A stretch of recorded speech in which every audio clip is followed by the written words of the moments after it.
வகுப்பு 5 ஊராட்சி ஒன்றிய தொடக்கப்பள்ளி சேரன் மகாதேவி, திருநெல்வேலி மாவட்டம். இன்று நான் இந்தியாவின் மிகச்சிறந்த விடுதலை போராட்ட வீரர்களில் ஒருவரான பகத்சிங் அவர்களை பற்றி உங்களிடம் பேச வந்துள்ளேன்.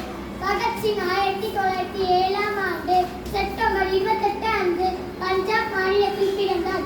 சிறு வயதிலே நாட்டின் மீது மிகுந்த அன்பும் சுதந்திரத்திற்கான ஆர்வமும் அவருக்கு இருந்தது. இந்தியா ஆங்கிலேயர்கள் அடிமைத்தனத்தில் இருந்ததை பார்த்து நாட்டை விடுவிக்க வேண்டும் என்று உறுதியுடன் போராடினார்.